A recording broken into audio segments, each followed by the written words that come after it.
Hey guys, welcome back. It's Jeremy Scott here with Gorilla AI Tools and of course the AI Money Press. So much has happened. I know it's been a little bit, but I want to catch you guys up on a few things. In today's video, I'm going to be talking about the women in AI. No, not her. No, not them either. In fact, I'm actually going to be talking about these incredible women right here. Who are they? They're actually the heads of so many of the major AI companies, the movers and shakers, the women who are actually making things happen in the world of AI. And I know you guys, you're maybe asking, why are we talking about? Here's the deal, guys. As I saw the news about Linda Yaccarino right here, about her leaving XAI, I started to think about who are the other women who are in the AI space? Who are the ones who are creating everything from the technology, the code, you name it? What's going on with women who are the major players? And why don't we really hear about them? And so I was asking several sources, actually, who do you know who are the most powerful women in the AI space? Everybody looked at me with a puzzled look on their face. They weren't really sure what I was getting at. No, I wasn't talking about AI OnlyFans models. I wasn't talking about that. I'm talking about the actual women who are doing things. And the biggest question that really came to my mind is, why are they not a household name? We know Sam Altman. Obviously, we know Elon. We know a lot of the other big names, big players. But why is it that only the guys are the ones who are getting the exposure? And I'm going to dig into that a little bit, but I'm going to share some of these details because, yes, I'm a small channel. Yes, I appreciate your support and you guys being here. But I also want to reach out to the ladies because there is obviously room for women to do tremendous things in the AI space. And so I had to rely on a good friend of mine also to get her perspective. I'm going to be showing you the interview. It's actually going to be in this video as well. So stay with me. I think some really tremendous insights that she has to share from her perspective that you guys are going to find extremely valuable. So sit tight with me, and we're going to get into all of that. Now, don't get me wrong. I'm still doing all the great things. I'm still doing the giveaways. We're still doing our free trials to HighLevel. We're still doing our AI checklist with all of the tools that you want. So just comment checklist, whatever. Comment something, and I'll send you guys access to the AI checklist with all the goodies.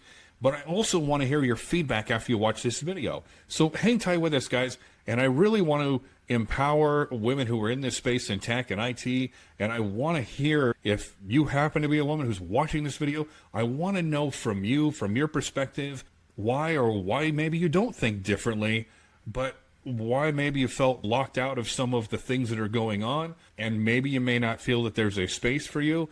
But I hopefully at the end of this video, you're going to understand there absolutely is, and I hope that we start shining a spotlight on the right people, not just the archetypes that people think that we want to see in the media. Let's elevate real people and shine a spotlight on them. So hang tight with me, guys. It's going to be a fun, action-packed video, and I want you to see the interview with Melissa here in a little bit because you're really going to love her to death. Here we go. First, I want to talk about Anna Patterson. Now, Anna Patterson, she's really amazing. I'm going to take myself out of the screen here for just a second. Now, she's really amazing, has a tremendous background. And, guys, did you know that she was one of the first 100 employees with Android? Did you know that even today that there's code that she created inside of Android that we still use today in every Android device? Right here. Some of the stuff that Anna Patterson created is right there in my phone and in yours. Unless you're one of those Apple people. Boo. I'm kidding. Love you guys. But she is really a tremendous player in the AI space, and actually is the former VP of engineering with Google AI, and she heads a venture capital company now, or Gradient Ventures with Google, and built the AI infrastructure and co-created TensorFlow. So you guys are going to have to look up some of those things. I've done quite a bit of research on these elements. I'm going to include a bunch of links for you down in the description if you even read those things, but they're going to be down in there. So I definitely want you guys to check that out. And why she matters. She defines AI startups scale and receives investment, blending infra legacy with future growth. That's quite a mouthful. Quite a mouthful, isn't it? But anyway, she's tremendously important. Her contribution into the space of AI and technology is phenomenal. So look her up. She's actually really fun. Great sense of humor. Great smile, as you can see. But she's a lot of fun in the interviews. You guys definitely check her out. So she's one to definitely look for the future. I want to talk to you about Diane Greene. Now, yes, don't think that I'm a jerk here, guys. I included her age for a reason. And not because I'm being biased or anything or whatever you want to call it. I want to point out that she's had a tremendous career in technology and is enormously educated. I am so impressed with her background and where she's from and everything she's created. And if you guys look right now, why she matters. Architectural Foundation enables global AI deployment across enterprises. Okay, she is the Google Cloud CEO, and a massive scale. Her contribution and everything in Google's cloud system it comes back to Diane Greene. It comes back to her contribution with what she's given. She blows me away. Interviews with her are really tremendous, and I hope you guys will pop in and look at the links and look at some of the interviews. I just wish that people did a better job of showing more about who she is and what she's about and her ethos and what she brings. But Google Cloud wouldn't exist in its current state without her contribution. So Diane Greene, check her out, guys. She's phenomenal. Next, one of my favorites, Daniela Amodei. I'm not going to pronounce that wrong. And so, Daniela, if you see the video, number one, thank you for watching. Number two, I'm sorry if I butchered your last name. But we only really saw her. She actually is a great dynamic speaker, full of personality, brings so much to the game of AI, but we only really see her brother, Dario. I don't understand why, but she talks a lot about the ethics behind AI and where we're headed. You look about constitutional AI and featured in the Times 100 for AI shaping AI safety, balancing AI growth and alignment with ethics at scale. Anchoring LLM safety as a core feature, not as an afterthought. She's an incredibly important person and one of the founders of Anthropic. Okay, we wouldn't have this. Dario's a brilliant guy, don't get me wrong, okay? He's a fantastic guy, he's hilarious, but she is the level head. She is the foundational driver, to me, behind what Anthropic really has become. She was the VP of Strategy and Policy at OpenAI. These people tend to move around a little bit because of their expertise, but mostly because they're highly sought after because of their skill sets. So check out Daniela. She's funny, great sense of humor. I love her perspective on the ethics in AI and where things are headed, keeping that framework in mind, not just, oh, oops, we let a dragon, not the cat, we let a dragon out of the bag, now what are we going to do with it? I love her foresight and where she's headed. Please, guys, check her out. You can't sleep on her accomplishments, okay? So impressive. And the reason I put her age 37, look, I'm 51. At 37, I was rooted. I just had my first child. My life was moving in an adult direction, right? And adulting for real. I wasn't accomplishing anything like what she's accomplished. And absolutely love her contribution. So check her out, guys. Mira Murati. Now, love Mira for a number of reasons. She is a big proponent of Sam Altman and everything that he's been doing with OpenAI, and she was backing him tremendously when they were trying to oust him, got him brought back. She's a tremendous player in the space. At only 36 years old, I am massively impressed with her contribution in the space of AI. All the infrastructure, everything that she's helped to create, led ChatGPT, DALL-E, you name it, OpenAI as it stands, Chief Technology Officer. She really is a tremendous player in the space. Mira is awesome. I'm going to leave it at that. I don't want to get myself in trouble. I think she's phenomenal for a number of reasons. But please check her out. She absolutely deserves the spotlight more. Why they're not interviewing her, why she's not a household name, it's beyond me, guys. The fact that I even had to dig at all to find out what a tremendous influence she is just speaks to something that I don't know. It's a flaw. It's a problem. Maybe in our media, maybe in our news cycle, maybe in something, but she absolutely deserves more exposure because the things that she's doing are so foundationally important to the future of AI with everything with ChatGPT and for where it is now and for the ChatGPT 4 and where we're headed even beyond this. Such a bright future, and I don't really know what else to say, but check out Mira. Just a great individual. And of course, we have to go back to talking about Linda Yaccarino. Linda has a massive background in media from NBC Universal, okay? This is where I believe she was spotted first, and they recognized her level of talent initially, and then she was brought on now, recruited by Elon here for XAI. And of course, the recent, and I'm going to use one of my favorite words, the recent kerfuffle over Grok's chat bot giving some very bizarre outputs. They took a lot of media heat for this, and I think that was probably a good reason. There's probably always more layers to the onion, so to speak, about why she's not going to be around. But I posed this question to Melissa, and you guys are going to see this in the interview. Why is it that we only heard about Linda her first day or her first coming on board, and then when she left? Where are we talking about her actual contributions to everything that XAI has done?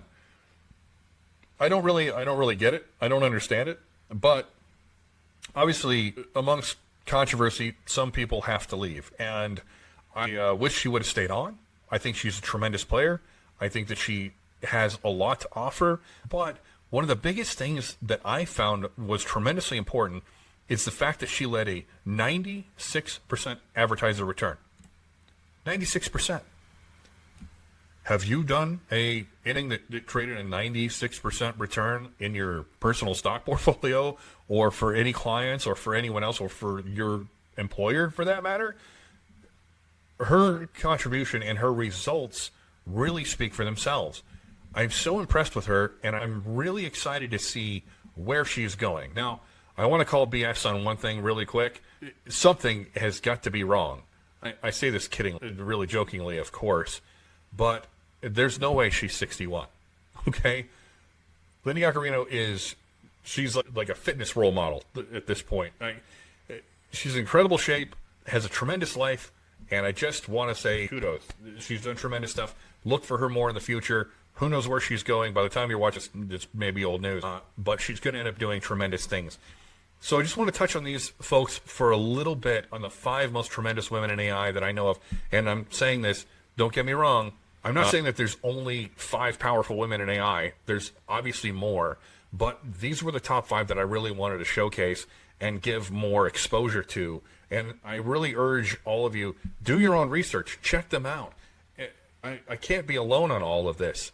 You've got to be also scratching your head thinking, why don't we know who they are more? I pay a lot of attention to things that are going on in the tech world and with the hyperscalers and with all of the monetary investment going on in AI. And I don't talk about that a lot on this channel because I really focus on the opportunity that's there in AI. And yes, guys, I know I'm taking away from my normal primary message on how to monetize AI tools and processes and how to bring value to local businesses. It's still there. The next videos will be about that. But this was very important for me to shine a light on this. So I hope you're enjoying it so far. Here comes the interview with Melissa, and here we go. Watch this. You're going to love it. All right, so we're talking about the women in AI, and I thought who better to talk about the women in AI than my good friend Melissa, who could come in with her own perspective. And so I just want you to take a minute, introduce yourself to the audience, tell them a little bit about who you are, what you do, because I want everybody to know your perspective and why, not just the conclusions you come to about the situation we're talking about the women in AI, but why, what your perspective really is on all of this. Why did you end up saying, I want to throw my hat in the ring and be in this male-dominated presence of what goes on in IT and tech? Because it's not just cute review videos. There's a lot of technical know-how in the back end that people would have zero clue. In fact, people who've seen your stuff, they have no idea what kind of work it really takes on the back end to create that content, to put it together, to make it look effortless the way that you do. Why did you decide instead of working a 9 to 5 for somebody else? What was the turning point? What changed your mind? Oh, great question. Okay, so I'm Melissa, aka Millennial Money Mom on social media. I have a marketing agency called Millennial Money Marketing. And before I started this agency, I worked in corporate America. I worked a 9 to 5. For many years, I worked in male dominated fields. I worked in environmental services and sales. And after becoming a mom, I really just wanted time freedom. I wanted to spend more time with my son. I wanted to work on my own terms, not somebody else's. So I just took a leap of faith that I quit my job and I started an e commerce company selling on Amazon. And that was pretty successful. And after I scaled that, my husband saw my success and he was like, I'm going to start a business too. But he wanted to start a local business. So he started a local services business. And local business is way different than e commerce. So my husband needed a lot of help with his marketing. And I actually fell in love with digital marketing and AI. And I decided I could help other people do the same thing. So here I am today. That's awesome. Did you, at any point, did you say, this is only for the guys? What do you mean this is only for the guys? Marketing? Like you go, the whole tech, the whole IT, yeah, I want to market, but all the other stuff behind that. Did you ever feel like you were being, like there was somebody at a gatekeeper or that you felt like you were locked out of it because you weren't one of the guys? I never felt locked out of anything, but I did notice like there's tons of guys. Like I don't meet like a lot of women in AI or women in marketing in the wild. It's very rare. Right? It's usually the dudes out there, right? Even in the online communities that I'm in, like I'm usually like one of the only women there. So Yeah. it's just funny. I always wonder if I've been on several real estate related things, right? When they invite me to come on home tours and we built the infrastructure background for the home tours. And I realized at some point I'm on a home tour in a bus and it's all women and me. And I'm like, I feel like I've shown up and I'm an intruder in the room. Like, have you ever felt that way? Like being in a room full of men with their various, I don't know, their testosterone fueled conversations and the whole thing. Have you ever felt like you were just out in the breeze on that? Or For sure, but it makes me like want to pushes me and motivates me and drives me because I feel like it's good to be something different. And some of the companies that I work with, they are services for women. Like I work with a lot of estheticians, spas, permanent makeup, and they like working with me because I'm a woman and I'm their target audience. So I could understand their marketing a little bit better. there are a lot of those small businesses, a lot of women entrepreneurs. But do you think it's weird that people don't normally bring up successful women unless they're actually talking about diversity instead of 100%. what's your feeling about that? Do you feel like what are we talking about here? Like I'm some sort of a special case all of a sudden? Or like that the fact that you're female is the most important thing as opposed to your contribution? What's your feeling about that? It definitely feels measured differently. Like it shouldn't be just some like DEI metric. Like, why can't we compete on the same playing field?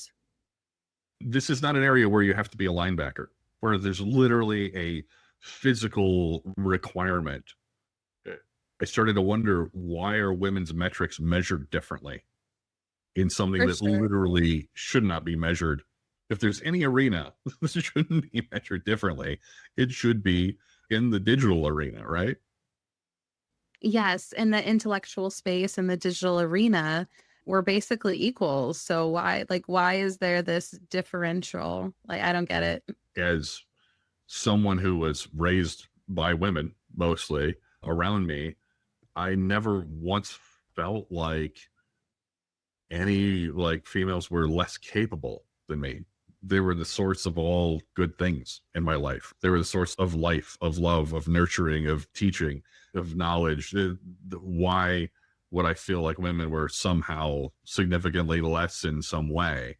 It's just so weird that in our tech field that it literally takes them doing a story on diversity to give a spotlight to any of the women that I think are massive drivers. Talking about Mira Oh, Murati. yes. Mira. Like, why do we never hear? We hear about Sam Altman all the time. Why do we never hear about Mira?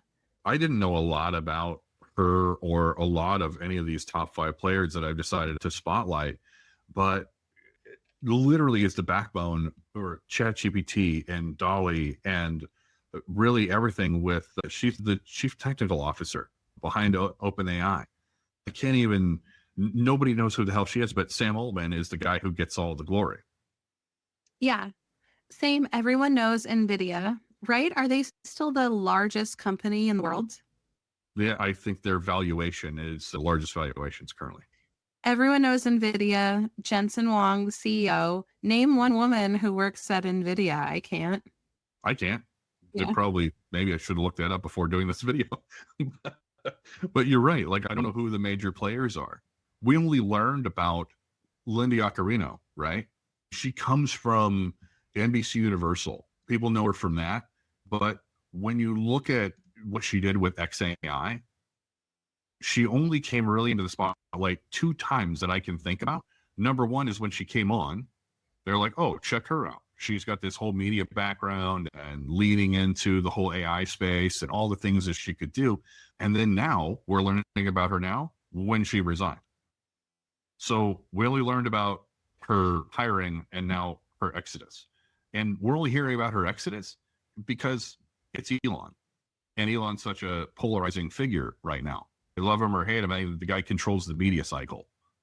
So, as used to say, it's only bad press if they spell your name wrong. But the guy really leads the media cycle. But we only hear about her on her first day of work and her last day of work. What about the stuff that she did in the middle of work? They're saying that she led a 96% advertiser return. That's 96%. Freaking massive. How many guys are out there driving that type of return for their investors and for their advertisers? I don't know. I haven't seen. And so it's like, without specific individuals driving change and driving revenue, it seems like because she's not a guy, we don't know anything about her. So now she leaves because of all the grok, and I won't get into it. Obviously, we don't want to get into the politics of things in this particular video, but the whole grok kind of chatbot controversy of it having less than favorable outputs for some particular reason. I'm seeing a lot of great input from a lot of people who are major players, and women aren't the ones who are being showcased. Do you feel like that's strange? Do you feel like, hey, this is just par for the course? Like, what's your feeling about all that? It is strange. And it's like, why? I don't understand why. I would love to know the reason. If anyone knows, drop it in the comments. Absolutely. We want to hear your assumptions, even if they're bad answers. Just, is it because Elon's such a great dancer? Is that why what is it? Like, Sam Altman literally looks like the Bob Dylan of technology. That's Does he hysterical. not?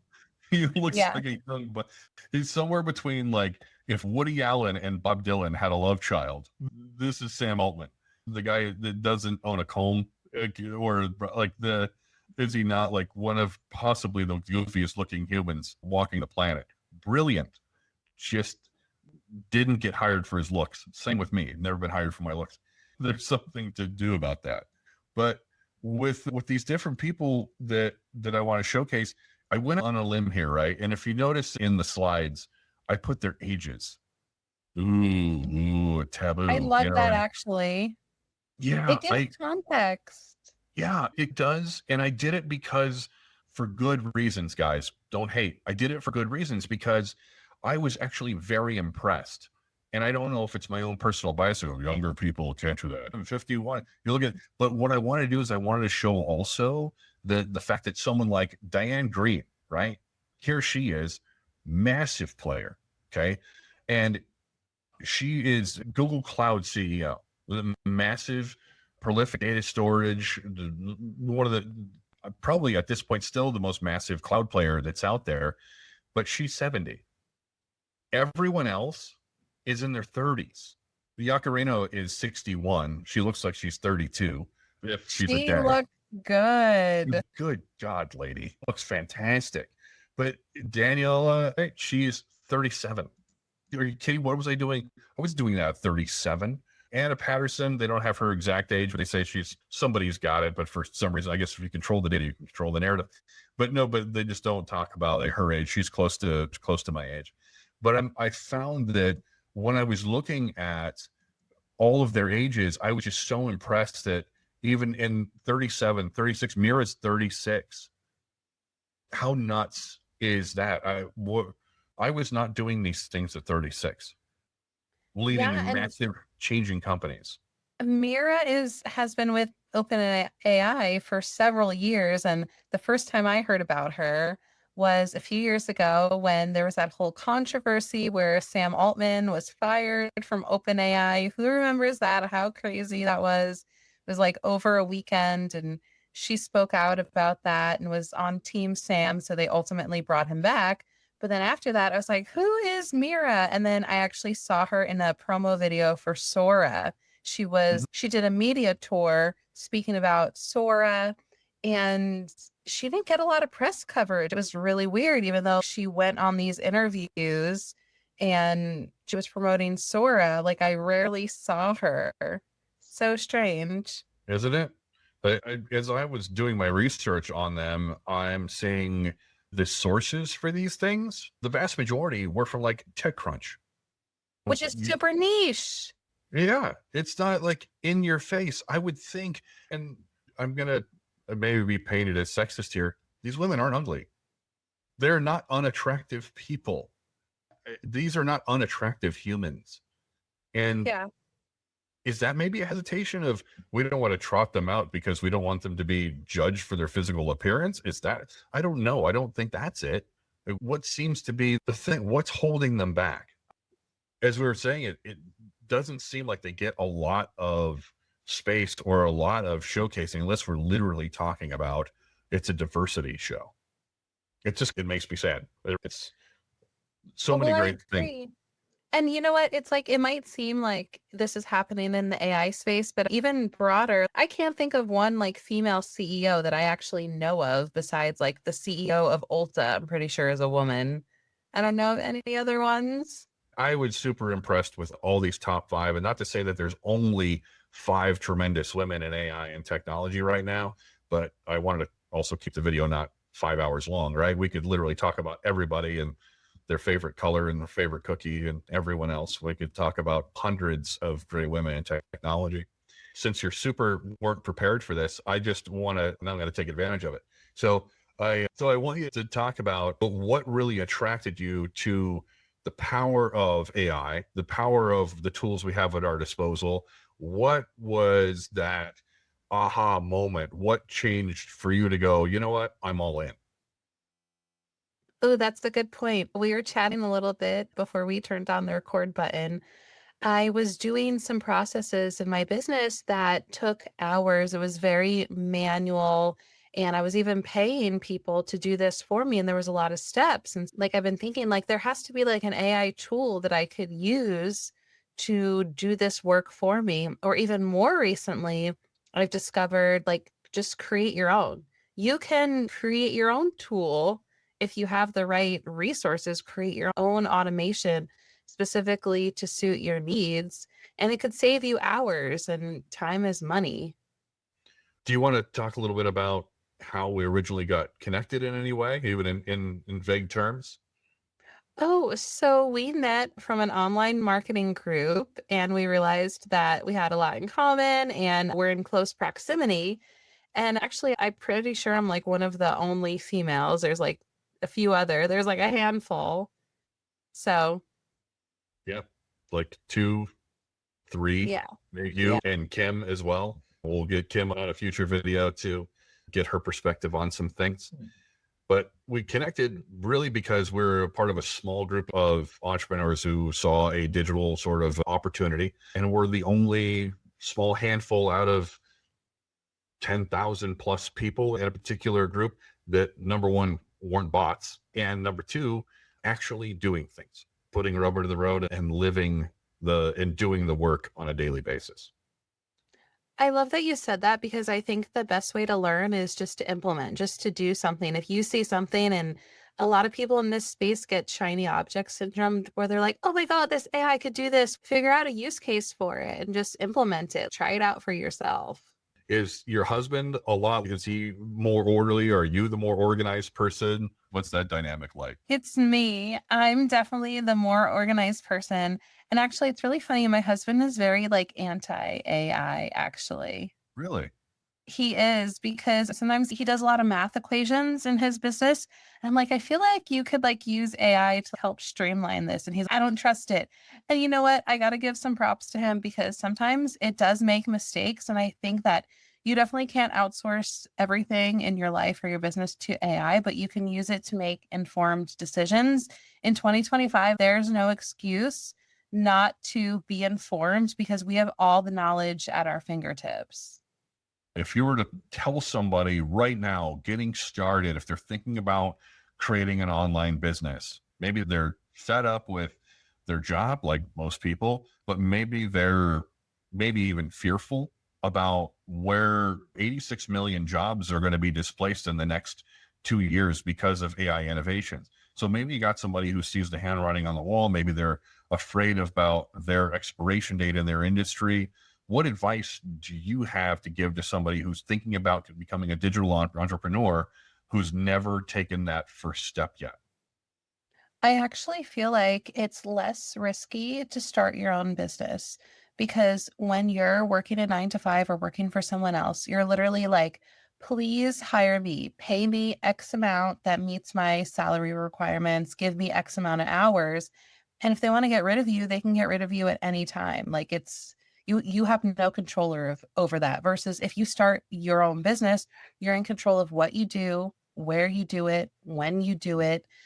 We're even seeing people who are starting businesses and being successful using one of these AI tools that we use every day and then just putting that personal touch on it. Yes, any business owner, any person could use one of these tools to do it themselves, but they don't want to. So you can literally use a tool and start a whole business around it and just do it for other people. There you go. There's your business. So when did you leave corporate America officially? How long has that been? 3 years ago. 3 years ago. And 3 years in the age of technology is significant, right? And in the era of change. Give me two things you would have done differently. Knowing everything you know now, what are two things you would have done, implemented, learned, just two things you would have done differently knowing what you know today? I would have just done things faster. There are some things that I really dragged my feet on, so to speak, where like I'm like, why haven't I been doing this? Like I could have been doing this. And also in the beginning, I was definitely like overcomplicating things. I was like, oh, I want to sell services to people, but it has to be amazing, which I agree. If you're going to sell a product, it should be good and you should stand behind it. But I was like giving people a whole suite of services that like they didn't even want or need. Where like I literally could sell two things in my business. Like I could sell reputation management, like making sure people are happy with their online reputation. And I could sell, what's the other thing that would be like super easy for me, in my opinion, to sell? I could sell people a CRM, and that's like a SaaS, software as a service. And it's like I could just sell one or two things. I don't have to sell 10 things to people and overcomplicate it. Yeah. The biggest thing really that resonates with me, and I think we're find a common thread in this, I wish I just would have done more right out of the gate and not trying to polish a turd, just like not waiting till things were perfect to start practicing. We always get in that mentality, practice makes perfect, but I'm going to wait till it's perfect before I start practicing. Amen. The best way to learn is just to do it. Just do something. It doesn't have to be perfect. It could be a work in progress. And then if you like are having really good results, you could add on. You could be like, and you know what? You could call those old clients, or maybe like people who you didn't close or you didn't sell. You can tell them like, hey, I have this new service. Are you interested in hearing about it? Yeah. Things change, information changes, right? So someone may be willing to open up their wallet to acquire a new service or a new technology or a new technique for their marketing. I think what I found is a couple of very powerful questions when it comes to the whole of the CRM or to any digital offering. And I stumbled upon it by accident when I was talking to a company who's been around in business for over 10 years. And I just asked them, when was the last time you touched base with your first customer? And they go, I don't know what you mean. And I, wow. And in sales, it's all about asking for the offer. I said, when was the last time you asked for the sale? We don't have to. People just come to us. Competition is a real thing. Things are growing. So how do you remarket to the people who you work with? Because they only do business with who? People who they know and trust. And if they know and trust you, why don't you come back and ask for the sale again? And I just love that we're not limited geographically. Guys, for anybody who's thinking about starting a new business, no matter where you're at, I don't care if you're in the boonies, you're halfway off the grid, you just happen to have some Starlink internet. Like, this is something that really pretty much anywhere, anybody, anywhere can really do, regardless of where you come from. And of course, we're going to put links in the description to check out Melissa's stuff. I want you to see her videos. She actually has a lot of fun and genuinely just makes you smile. Even if I don't need a particular product, I just like watching her video because she seems to be having such a good time doing it. So going back to the first you who filled out their first job application to work for somebody else, what would you tell your first you entering the workforce? Ooh, this is tough. And Yeah. you know what? Actually, I thought of something. If I could go back and tell my younger self something, I would tell myself to get into sales because I think that having those skills helps you with everything in life. I've seen so many business owners and just so many people who are brilliant and have a brilliant idea. And they're so smart and they have this invention that's going to change the world. But if they can't pitch their idea or sell their idea to anybody, they don't have a business because they don't have those sales skills, which is it's based on customer service, it's based on communication. Yeah. So if you don't have those sales skills, you're going to go nowhere. And I feel like a lot of people are worried to take a commission job, but if you take a job that's commission, you actually have a lot more control versus just having a structured salary because then you're Right. in control of how much you make. It's true, right? You'd almost say, look, I would rather, instead of having the golden handcuffs guarantee of X amount, but it also has a ceiling. I would rather make less with the potential for more if it's up to me. There's a lot to be said. Don't go quit your jobs tomorrow, guys. Don't do that. But figure out a way to remove the ceiling from your income and don't be afraid to ask for more. And that is not just in your current position or whatever it is, establish your value. But now we do our best every day to establish our value with our clients, our potential clients, our who I call our shareholders in our life, the people who have a vested interest in our success, and always ask for more, but always give more. And I guess one last question, because I'm really curious about this. One last question before I cut you loose here. If you had to look at one mentor that changed everything, who was it? Ooh, this is tough. I've had a lot of mentors in my life, even when I wasn't set up to have a mentor. And I actually wish that I would have reached out to having a mentor earlier on in life when I didn't realize having one would be good. But when I first started working in environmental services, which is male dominated, I Mm-hmm. went to two of the account managers that I worked under. So I worked in customer service at this time, and I asked them if they could mentor me. And one of them, he was probably one of the smartest gentlemen I've ever met. Like, he could tell you all about chemical compounds and the effects that they have. And the company that I worked for, they actually recruited people from all of the best schools in the Northeast. So we're talking like MIT and Harvard. Yeah. So like super, super smart people. And this gentleman was like, his name's Scott, actually. So anyway, and I'm still in contact with him to this day. Over 10 years, he's been a mentor in my life. And he's like, we don't really have a mentor program here. And I'm like, okay, can we just make one? And you could just teach me everything that Yeah. you know. And So this is hard. This is really hard. This mentor, he was much older than me, and I actually considered him like a father to me. And just learning from someone who has a lot more job experience and life experience, I feel is not to be discredited because I feel like a lot of times, like with age gaps, you could look at older people and maybe they're not as technically savvy as you are, but you can help them with that. And so I realized, oh, I could help like my mentor be better with computer stuff where he could like actually give me his knowledge and teach me the ways to do things, but then I could come up with innovative solutions to make all of our lives easier. Yeah. So someone who wasn't like a per se mentor for me, but was my uncle Michael. So he was a trader on Wall Street in New York City and he was very successful. And unfortunately, he passed away several years ago.